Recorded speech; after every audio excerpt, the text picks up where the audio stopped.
Happy Monday evening, everyone. We are here to do another Monday night session.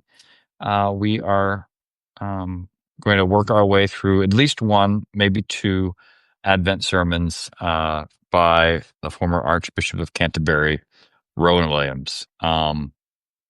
I linked to a New York Times interview with him last week, sometime.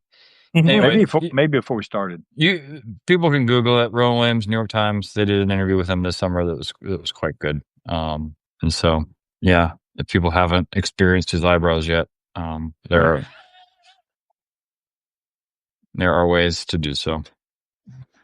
Josh, the floor is yours. Okay.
Thank you, Josh.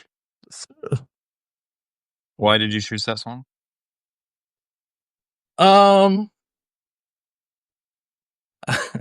To be honest, I was thinking of another song about waiting, and it wasn't quite there, and so I thought it suddenly came to mind, "Waiting for a Train." Okay. Yeah. Are you partial to the Curtis Mayfield original or the Rod Stewart, Ron Wood 1980s song? Curtis Mayfield all the way, baby. Wrong answer. Oh no! It's the right answer, but sorry to Okay. So we are talking about this third chapter, this sermon, Waiting on God, a sermon for Lady Day, 1992, preached to members and friends of the movement for the ordination of women. I I think I mentioned I've shamelessly stolen from a couple of the sermons in this book in my younger times. And this was one of them. And I have to say, it's one of the. So I think what I did was better, to be perfectly honest. I probably, I spent more time with it than he probably had. But I thought it was one of the best pieces of writing I've ever done. Wow. But I don't know that I've ever preached a sermon that got as much negative pushback. For what was seen by quite a number of people as presumption of me, like adopting the voice of a pregnant woman. Mm. Yeah. What's the gender equivalent of cultural appropriation? Gender appropriation. So anyway, which is a way of saying that for Rowan Williams to do a sermon like this for a context like this is kind of a not to stick with the gender, it's kind of a ballsy move. Yeah. I copied both the next two and gave them to our youth pastor, who is kind of thinking through what she's going to do for Advent. And she finished reading them. She stood in my doorway, and she said, "Who did this? Who wrote this one?" And I said, "Well, is it okay?" "Yeah, it was a man?" I said, "Yes." She said, "He had to be married."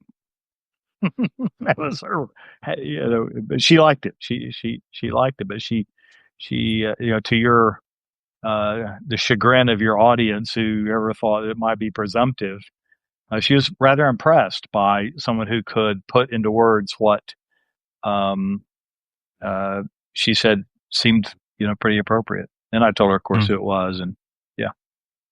Okay. Josh, your immediate thoughts?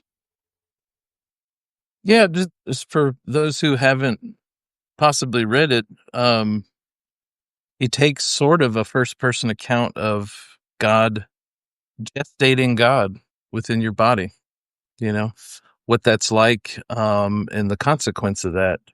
That not only is there the waiting 9 months to give birth to this, but there is something exercised in the patience of God that is being born in your spirit as you are. As Mary, the mother of God, is holding God, she realizes God's holding her. And Rowan tries to capture that, speaking about what it's like to carry a baby and the violent or unwanted gazes of men. Go ahead, Todd. And along those lines, he does a fascinating thing by drawing out what we often perceive to be a longing to be a mother, and mashes that up with the desire of God to be born. I thought that was really good. Yeah. And along that, it's his sensitivity to that experience. So Rowan Williams wrote a long essay. I don't know when. I read it in college, called "The Body's Grace," which was an important work in trying to think through how the church thinks about same-sex relationships. That the body of another is a means of sanctification for you, like in the context of a marriage, and love. So yeah, so this is of a piece of other things that he's thought and written. But yeah, so I want to kind of work our way through this because Todd, you and I went to Turkey last Lent, the site of all of these ancient ecumenical councils, and most heresies are born out of the church's reluctance or hesitation to affirm the clear and full implications of the statement that Mary bore God. And so it's yeah. So I think he adopts a first person perspective, kind of narrating post Annunciation Mary's experience, but he does it in a way that I think subtly gets at why it took the church centuries to just clearly say what the scriptures say. Yeah. And so yeah, so he starts off, you know, and what I also like about this too is a pet peeve of mine, Josh, in our particular denomination, are pastors who are continually interrupting the liturgy with like instructions about what's going to come next, right? You know, our ordination services are the worst example of this, where like it just feel like as commissioned and licensed and blah, like we list every possible, you know, like it just, you know what I mean? Yeah. So I like that. So a less capable preacher would have said, well, what I'm going to do now is this. But he instead trusts his listeners enough to just start with it. And he trusts that they're going to figure it out as he goes along, or not, and leave that to the Holy Spirit. So from his very first sentence, he says, when she first sensed the urgency of God's word inside her, the longing of God to be there in this body, in my acts and words, the first feeling was a mixture of fear and exhilaration. And then he, in that first paragraph, he works his way down to the questions, right? At the heart of the faith. How can anyone carry God? Bring God to birth in the world? How can you carry the cup without spilling it? And then at the end of the paragraph, I think is key. Then you know it isn't just your resource, your decision, talking about Mary's capability, but God's insistent generosity carrying you as you carry God. Which is a good way of getting at, you know, I think oftentimes we speak of the incarnation as though God stopped being God. You know, that becoming human is like a humiliation. Instead of like, well, no, God is still God from within the confines of her womb. And so I think that gets at the paradox of the gospel. Any thoughts, or you want me to just keep plowing ahead? No, I probably just to reiterate that this is a great piece of writing. And so how he frames those questions even, and particularly that summary, that last sentence that you drew out. I mean, you sit and marvel at some of this in a way to go, golly, that just draws things out in ways that, you know, pretty stiff writing would never achieve. Yes, and I think so. So we can't think of the incarnation as a humiliation. God does not stop being God, and being conceived within Mary. And likewise, I think it's important to realize, you know, like what the church means by the virgin birth isn't simply that like Joseph did not contribute to her pregnancy, but that Mary is pregnant in a way that does no violence to her. Right, the curse of Genesis 2 and 3 does not apply to her, and so I think it's important to that God is not. So the incarnation is not a humiliation for God, but neither is it a humiliation for Mary. If that makes sense. And so he gets to that in the next paragraph. Her body changed, her face changed. She was no longer on the edge of things, a mere extra in the spiritual drama. As she went around, her body spoke to other women. Conspiracies of hope, he calls them. Yeah. And then he gets, so there's the conspiracies of hope, and then there are just and then gossip. Her body changed. Men and women stared, began to ask about legitimacy. Some friends slipped away. Her partner even was for a while wretched and embarrassed. She began to think, why does God ask this when it makes me so exposed to their doubt and cynicism? Things were no longer simple. Was God's longing bound up with her humiliations? Was God just another male working out his fancy through her flesh? And again, I think he's a good preacher, so like the context is important, right? That he's preaching to people, presumably many women, advocating for the ordination of women who probably do feel like they're the objects of male fancy and arbitrariness. Yeah. Not that the Southern Baptists here would know anything about that. It's too much. So then on page 20, and if I'm skipping over things you guys want to talk about, we can. He talked about her becoming sick, the first signs of life inside her, all the humanness of that experience. And then at the bottom of page 20, he moves to her thinking about the nature of some births, certainly in the first century. Some births are terrible. There are miscarriages and stillbirths. Sometimes, Mary wondered if this would end in death, not birth. And I think,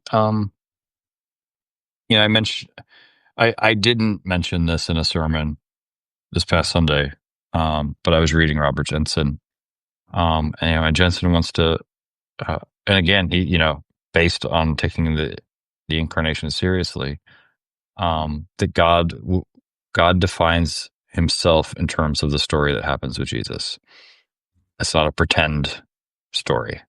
And Jensen says that if we take the creed seriously, that God is the Father of this, next to be named Jesus Christ, and that means if Jesus had succumbed to temptation in the wilderness, if Jesus had succumbed to temptation and come down from his cross, then because he's the one in whom all things hold together and creation is made for him, that if he had failed, creation would not be. And so, and it's not just that point, because like Rowan Williams is getting at this, right? That God is predicating his very identity on Jesus in a way that is entirely dependent on the other people around Jesus. Right? That there's a contingency to this that I don't know that we do a good job of addressing all the time. I mean, it's right there. It's right there in the slaughter of the innocents in Matthew, but we don't ever read that at Christmas. So there's to talk about that contingency. There's a line just above the paragraph that you read. The paragraph above, halfway down, Mary is kind of wrestling with in his sermon. She's kind of wrestling with, what does this mean for me? And she says, Here's something that is most profoundly me, my flesh and blood, the sheer stuff of me, depending on me, vulnerable to me, and yet it is not me and will be strange and impenetrable to me. I kind of like that. Hmm. She says that the task that's given to her is so full of contradictions. Rowan must have had teenage children when he wrote that.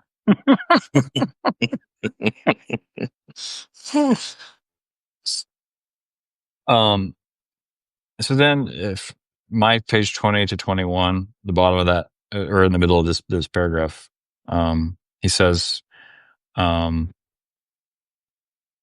she could think of was that there was something that couldn't be lost, knowing that once her flesh had been what God had wanted,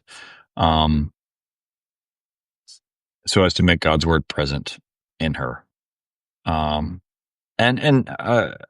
maybe you guys can talk to this. So that, the claim, Orthodox Christianity, Orthodox with a little O, is that Jesus is both fully God and fully human. That there is within him a coincidence of opposites. And I think we avoid that, thinking through that, by saying, well, Jesus is God. He can do, of course, he can do X, Y, or Z. But we don't really think about, like, well, that's true of Mary before it's true of Jesus. Right? That within this human person is God. The finite is holding the infinite. She's the container. Like everything you can say about the temple or the art, like you have to say about her. And again, like I said before, like that's why she's like ground zero for hashing out orthodoxy versus heresy, because it's before it's true of Jesus, it's true of her. Yeah. So talk about yourselves.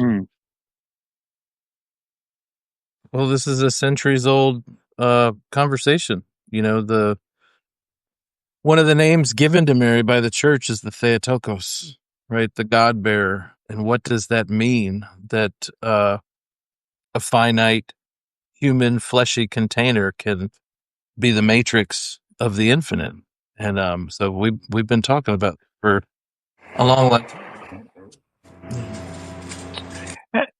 And maybe by implication, thinking along those lines, that when we a couple of millennia later begin talking about the indwelling, if you will, of the Spirit, we kind of wince at that whole idea. We kind of are a little bit like, are we overstating the possibilities? What does that mean that the Spirit indwells God's people? And so here again, as a means to avoid heresy, here is one to point back to and say, but look, certainly not in the same way, but here you are talking about the finite holding, the infinite. And if you take a line that you've used, Jason, that the church is the only body Jesus has on earth. So if the Spirit it possesses the church possesses the Spirit, then the things that the church does ought to be the things Mary did, ought to be the things that Jesus did. So it seems like we can make the connection as to how that ongoing works itself out. In the relationship we have, now in Christ. Yeah, I think it's. I think I heard maybe it's Jordan Daniel Wood talking about how in Matthew's gospel, King Herod is determined to separate the mother from the child. That's the tension in the nativity story there. The Herod wants the child, but not the mother. And it's just ironic that that's what we as Protestants do too. like we want the child without the mother. But I think Rowan Williams in his sermon gets at, like, you really, to take seriously what the church wants to say about Jesus, you have to take him with his mother, because what you want to say about him is also true of her. And I think our failure to do that then produces, Todd, what you were gesturing towards our understanding of the sacraments breaks down, right? Like, well, of course the Eucharist becomes like a metaphor now, because like we don't know how to talk about Mary as the container of the infinite. And then like our understandings of the last things, eschatology, breaks down and becomes more pagan. And so heaven becomes the place that we go to, like, some part of us goes to after we die, rather than the promise of the New Testament that Christ is becoming all in all things. That, like, it isn't that Josh gets to go to like some place that God has established. It's that Josh is, incorporated into the life of God. Like, well, how is that possible? Well, like, you have a harder time answering that if like you haven't spent any time thinking about Mary. Yeah. And a facet of that, we've talked about this before too with, is it Nissa or Nanzianzus that says, whatever Christ assumes, he transforms, he heals. And doing this, imaginative monologue with herself, Rowan's writing from Mary, talking about how she lives with these contradictions. Everything's intimate and strange. But she says, okay, well, when the waiting's finally over and you give birth to something, the world wouldn't just end. Easy to think that. Perhaps when the time came, problems would be solved, tears wiped away, and the kingdom would begin.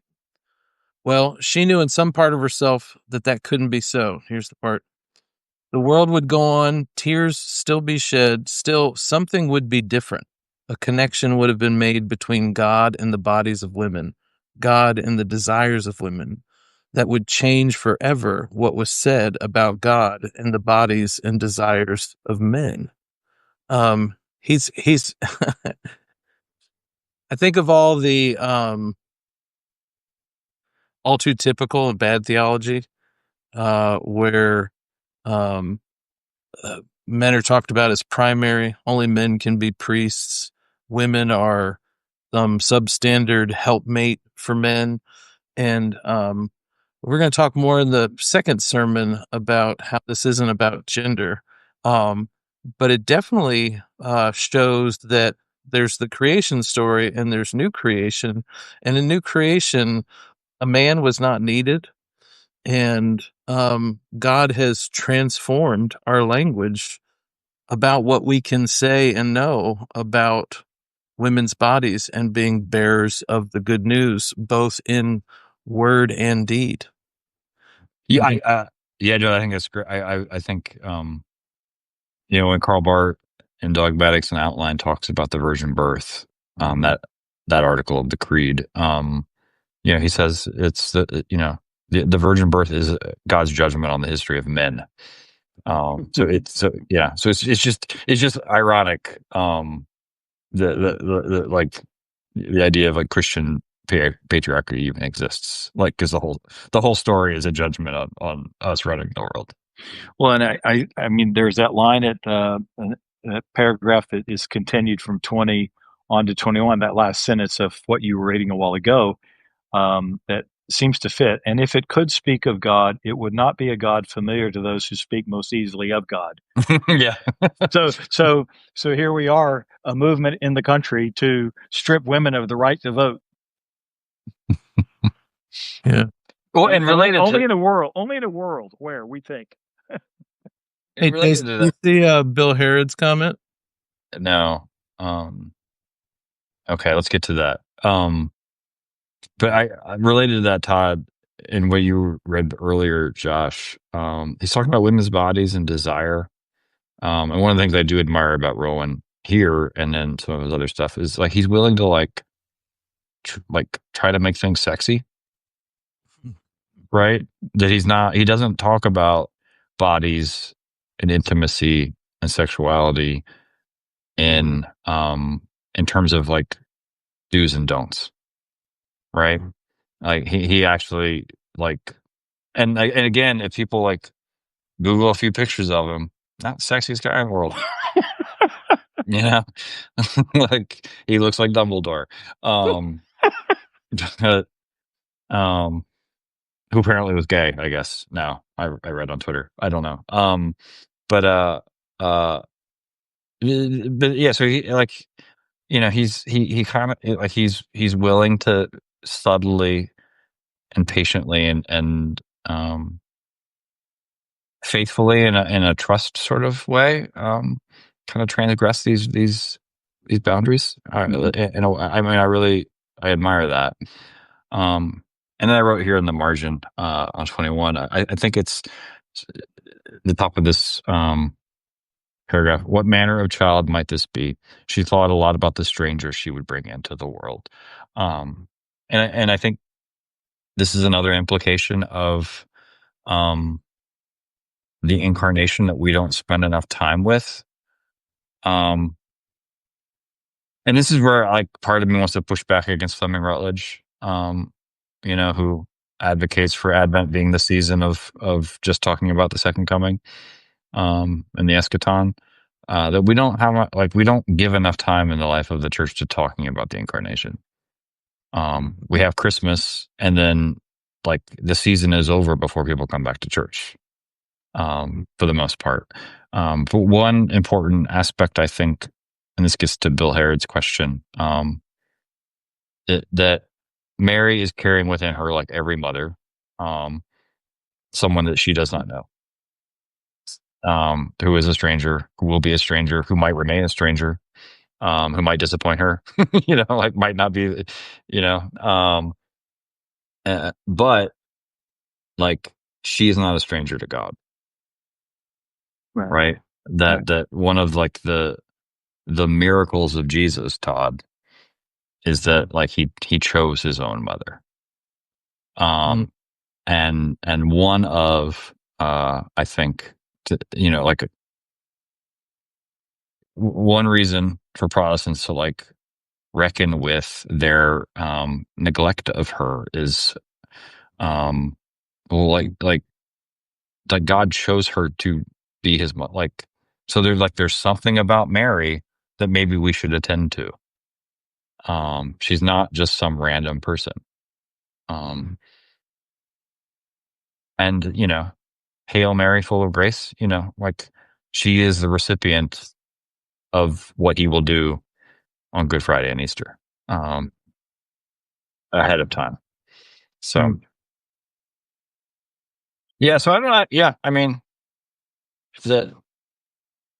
I think we've talked about this before. I think there's a deep, unexamined, latent prejudice against Catholicism in most United Methodist congregations. But if like you push on it at all, I think if it just falls apart, and so I think, yeah. So I think our failure to think through her role in our faith is to be lamented, and probably reveals a lack of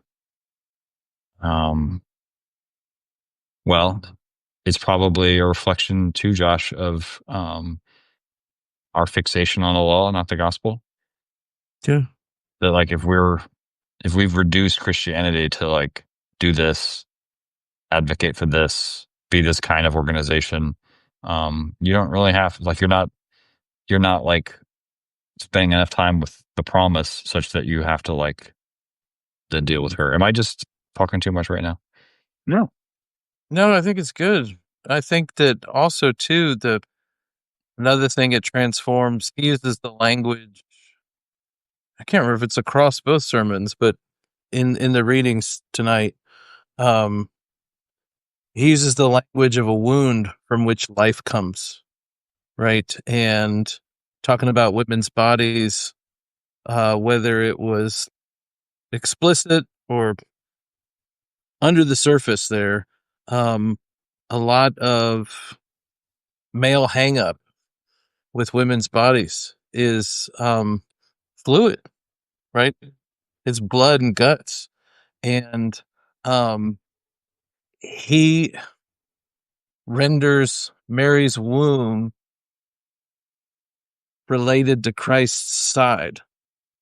and his hands and feet, from, and I think that's important, not just because of life that comes from blood, but also the same way we talk about that Christ takes up residence in flesh, right? We have conversations about sarx and soma, right? And Christ redeems our fleshy bodies. And, so when you can talk about Rowan saying, I don't think it's too risque to be sexy in here and talk about the intimacy that really takes place between partners. I think all of that has to do with how Christ redeems, transgresses what we think are boundaries that shouldn't be transgressed, but he makes all things new. Mm-hmm. Mhm. I was mainly had a question about like Mary of Guadalupe. I think one way for non-Catholics to think of, or non-Orthodox people, that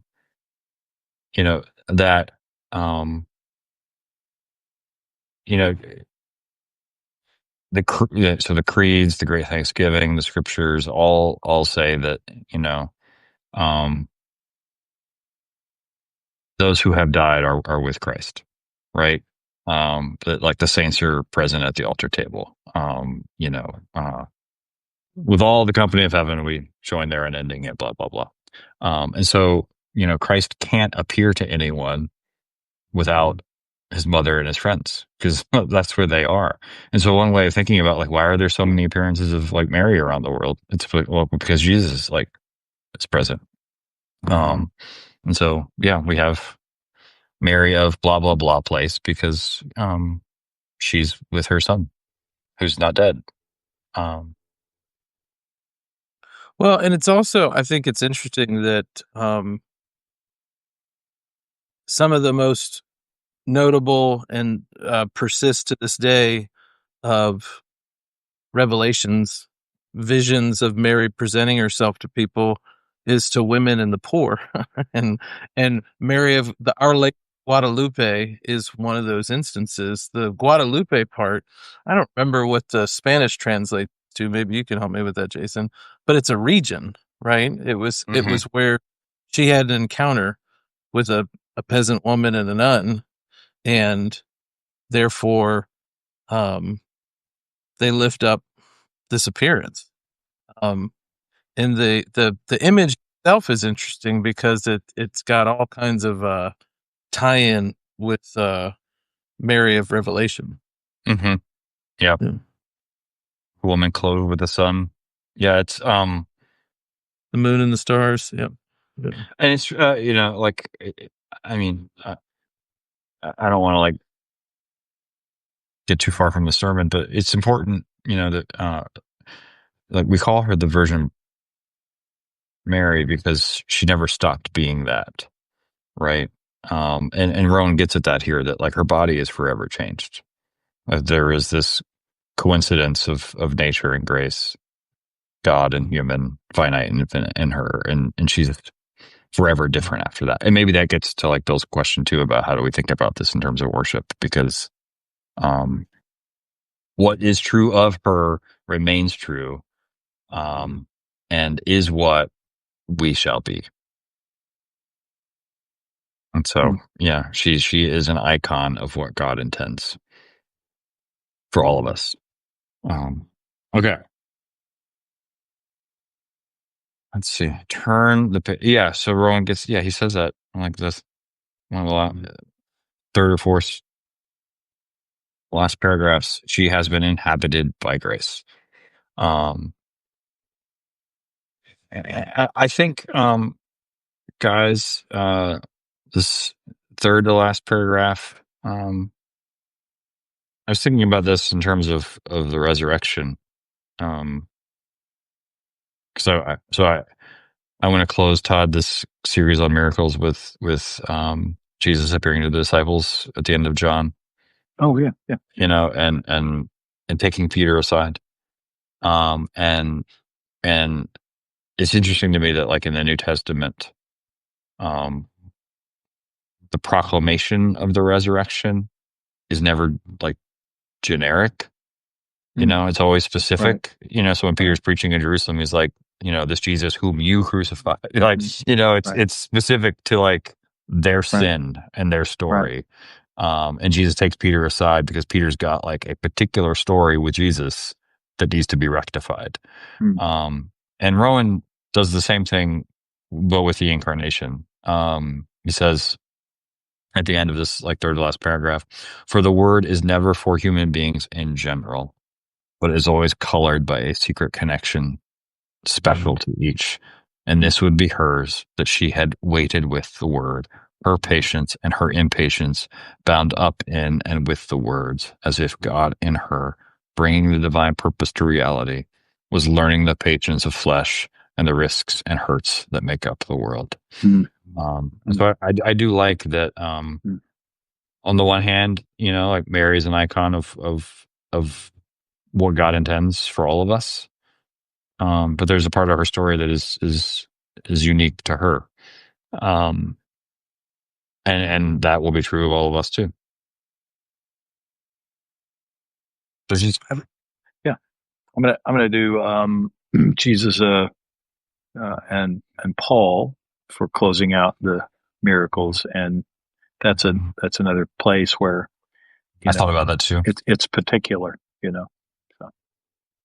Well, and related to Paul, like I was thinking, I think it's in Galatians 3. I think it's chapter 3, where Paul makes this like, you know, odd statement about how, you know, he has given birth to Christ in them, and now he's having to do it again. You know, and so it's you know, it isn't just that like Mary gives birth to God; it's that like we have to too now. Which is again this since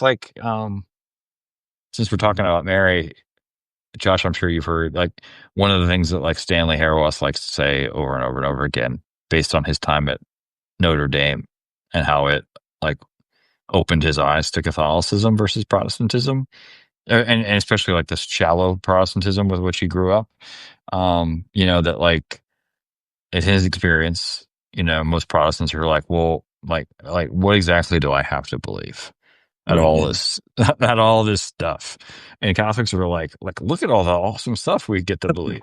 and you know, and like this is like it's just like there's just so much. You know, like if you just want like a secularized rational faith, like you should just be a Muslim. that sounds wrong, but you know, but like I don't mean that in like a. What I mean is like if you just want law, like Christianity's like should not be the religion for you, and it doesn't fit a culture and a world bound by the Enlightenment. That like there's all this like mystical shit in Christianity that like you just gotta like, okay, I get to believe all of this. I'm gonna try to figure it all out. Yeah. And we get it honest because, you know, as you're saying that, I'm thinking of that well-known Abraham Joshua Heschel quote, right? The one that said, you know, I didn't ask for answers. I wonder, and you never cease to disappoint. You know, something like that. Yeah, I mean, it's it's like, you know, in Genesis, where like, you know, Abraham dines with the Lord. Like, you know, as soon as someone wants to like turn that into like a metaphor, I'm just like, kill me now. Just like, yeah. All right. So do we have time to move on to this next one? Born of the Virgin Mary? Todd, you talk about it. I've been talking too much. I mean, you could start it. Yeah. Todd, talk about it. Well, I think that when we set the context, that opening line, few people would deny that this is a central pivotal moment in our creed. Few would deny that when we start reflecting on it, it's also one of the most difficult and tantalizing. So, I mean, that's where we just ended. Just ended with all the things that, you noted that Harold said, look at all the Catholic, all we get to believe. It still doesn't mean there isn't sort of a working through all the implications, which I think is what we've been trying to do with that first piece. And so, in a lot of ways, this is a continuation. And so, when you get to that second full paragraph, yet they spoke of a coming down, as so many of our Christian prayers and carols do. Perhaps they were afraid, and rightly, of being too abstract. They wanted to say clearly that the whole life of Jesus is God's gift to us, that God's own everlasting word does something in Jesus, that what seems far off has become unbearably close. What seems secure and strong meets us in the form of weakness, a baby, a suffering man, a dead man. It is as if God had left heaven to be with us. And then he quotes a poem. Mm-hmm. And so he's going to grapple with some of the ways that I think, I've got a lot of underline, but I think that he's kind of keying in on the ways that we don't want to reckon with our euphemisms that don't quite get at what's going on in the incarnation. And so that's why I think he's kind of picking on that coming down as it's not enough. It's not enough. And so I'm getting a phone call here. I'll get it later. Sorry. I got a friend was in an accident, and so guy was checking on him at the hospital. So should you answer it then? No, I'll call him in a minute. He's on his way home from the hospital. So all good. Sorry for the interruption. Yeah. Well, I'm never the friend. This happened. Got in a this car happened accident. early. And Todd's like, later. This happened early in the day. No. This happened. He probably won't die. This happened at 12 in the afternoon. So it's your time it's almost 8. So yeah. Josh, do you have thoughts on this chapter? So if it wasn't clear, the text of scripture, this one off a line in the creed, and again, it's just wrestling with the incarnation. What does it mean for God to take on human form, to move close? And they're talking about what this word does on my second page, halfway down. He's talking about God being both free and endless and giving of life. But it talks about Father and Son. Their power is the power not only to give life, but also to bring it to perfection, working within the world so as to draw it closer to that first inexpressible moment of gift and response, to perfect or sanctify life in the creation, in our history. And that perfecting dimension of creative power is what we call spirit. So, again, he's wrestling with why would God take up the incarnation? And this is who God is and how God works. God redeems from within creation, moving his story to perfection, and that includes us. Yeah, in terms of us, it came up in my Sunday school gathering on Sunday that I think it's important that the creed, so it names Mary by name, right? Because it could have just it could have referred to Jesus being born, and not named her specifically, and also the church name is Pontius Pilate.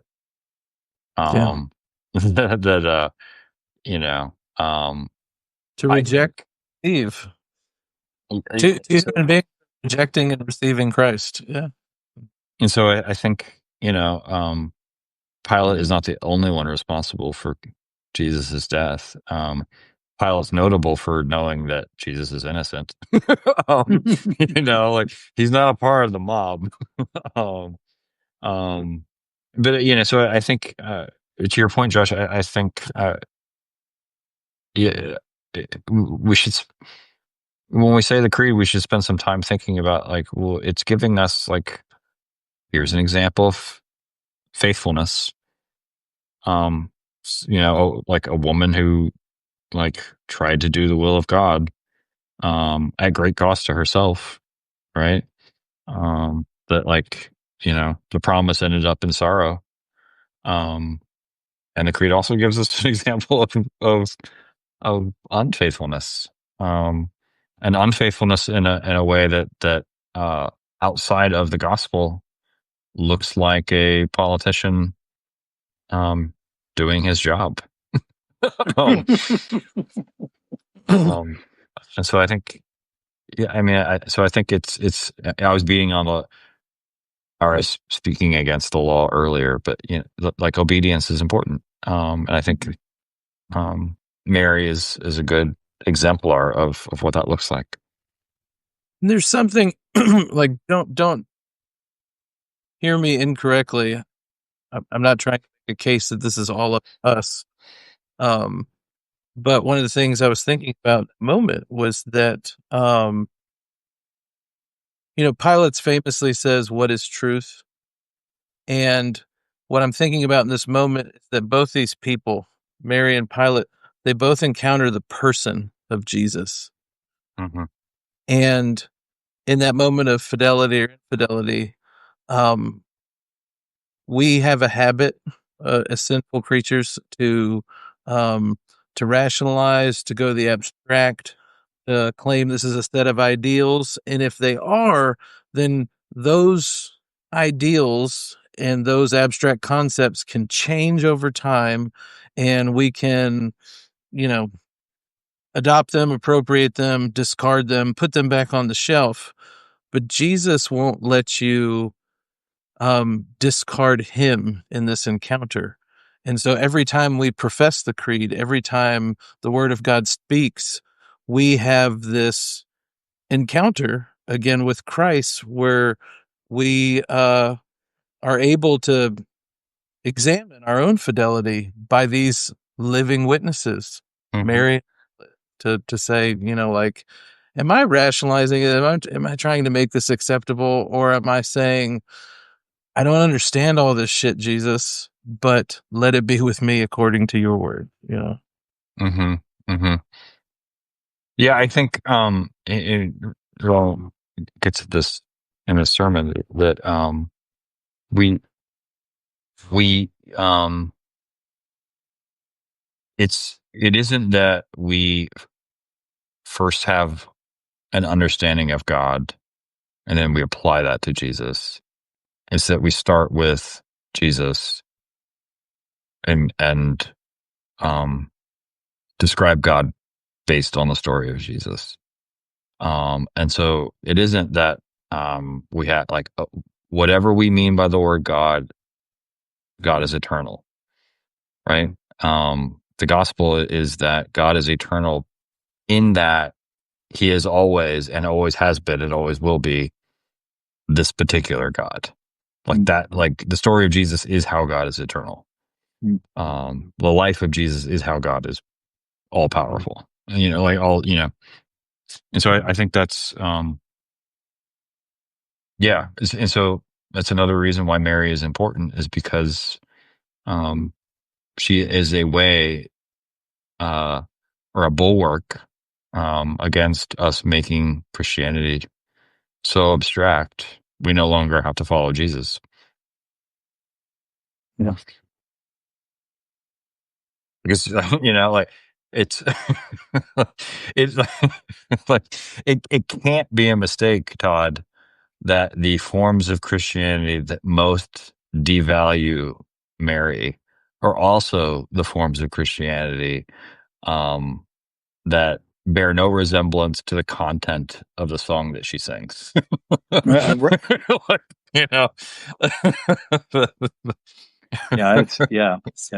Yeah, absolutely. What did you guys think of the, so in this sermon, he's talking a little more doctrinally, but he says things like, so there's the particular nature of this that we've already mentioned, that he encountered people like Mary, John the Baptist, Simeon, and Anna in the temple. It's always located in a particular story. But he says the Savior is the adopted son of David, but his human flesh derives from God's act in a person of no importance. He goes at some length to say that, isn't it interesting that Matthew and Luke play up God's nativity, but the other gospels don't. Paul does not, right? Although he has the language of giving birth, but they don't stress in Rowan's language. This isn't just a mechanism of how this took place. God being birthed into the world happens a number of ways, but it always happens particularly with particular people. Yeah. I think that's good. And maybe one way of thinking about that too is like, so much of the New Testament, like the epistles are, that's proclamation that the church did at a time when there was still a memory of the apostles, right? Like, like they weren't dead yet. And maybe there's content about who this Jesus person is, like they, didn't need to explicate.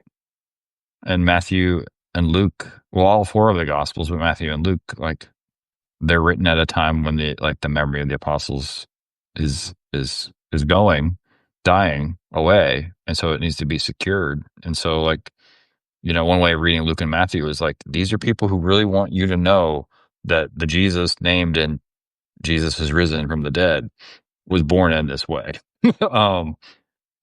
That the content of his life and his character are not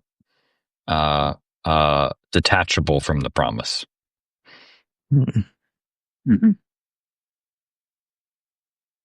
Yeah, I think you've often made a reference to the fact that God is making a history for himself, and it includes us. And he's got this line on 25 at the end of the 1 to, I guess, second full paragraph. Mary is the new ark, carrying within herself the sign and seal of the new covenant. This is the line. So God's presence is through her returning to his people. Now, if that isn't how do these fit? How do these tie? What's really going on here? God's desire to be with us has always been there. Now make this connection. This is how real it is. And it shows too, maybe this is a conversation for a different day, but we cannot think of Jesus without his mother, but neither can we really think about Jesus or have Jesus apart from his people Israel. Right. Right. That the more and more we abstract him away from these concrete realities, the more we can be sure that we're worshiping an idol. Amen. Amen. Well, I don't want to end on an amen to something I said, but it worked. Nevertheless. Yeah. It's good Bardian fashion. Well, I just don't know how. It's hard to say it in a way that doesn't sound like I'm so much holier than everyone else, right? But it's like the challenge of I was thinking about this on Sunday. The challenge of being a preacher is I want you to love this mystery as much as I do. And I don't know how to make you do that. I mean, the answer is I can't. but right. I really want to make you love this as much as I do. And Lori makes a point that we probably should continue on that does just that. I think that next paragraph, the last paragraph, actually. No, not the last paragraph. We'll have to pick it up some more next week. But Luke and Matthew both relate the story of Jesus' birth so as to make it plain that Jesus' existence depends on God's initiative. It is the climax of Israel's story, yet it is not in the order of nature, not a predictable part of the world's process. Jesus is a miracle, an unpredictable surprise. And that certainly ought to be what you, Pastor Jason, can do. Is I want my people to be as excited about this as I am. And I think Rowan is kind of, he's he has this way of building that. It seems that you want to. Okay, Yeah. what's next? What's next?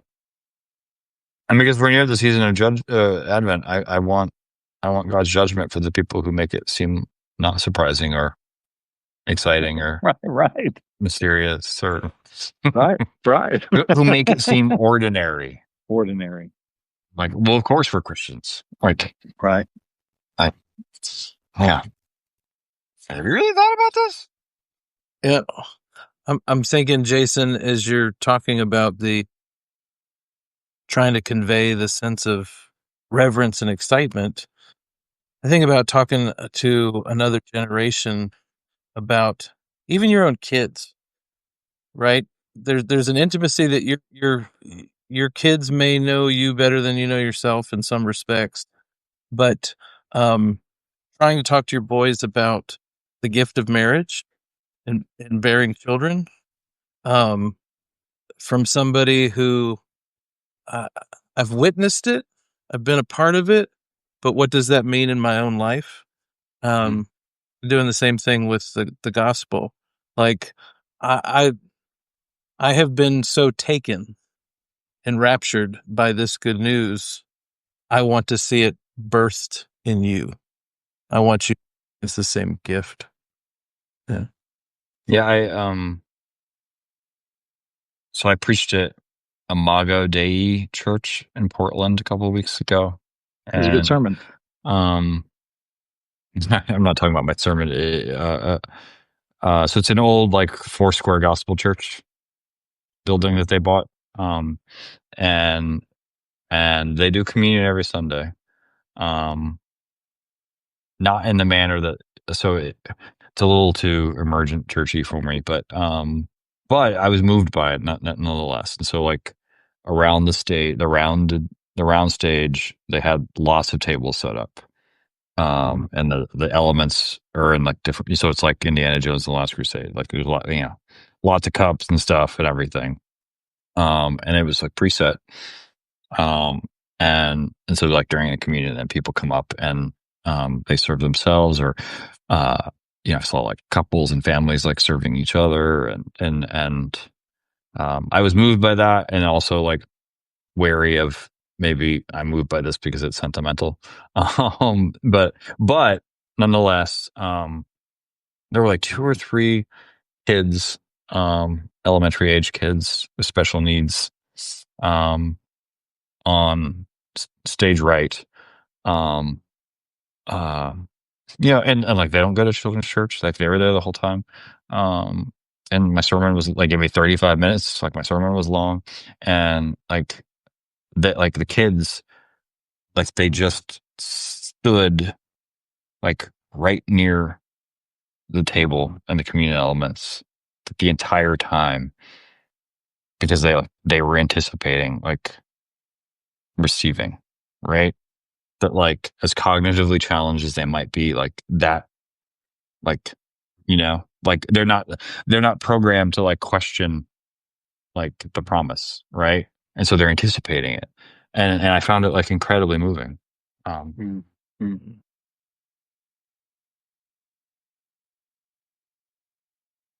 right. Well, Dennis Zulu is talking about Carl Reiner. I saw that.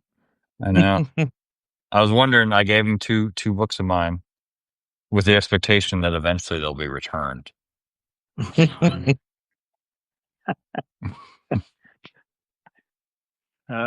will have lines memorized. Well, it's good to see you guys and hear Good to from see you.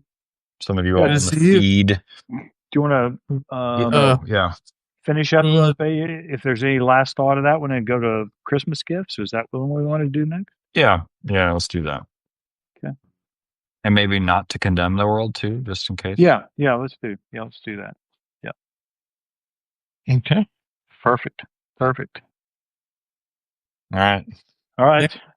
God be with you.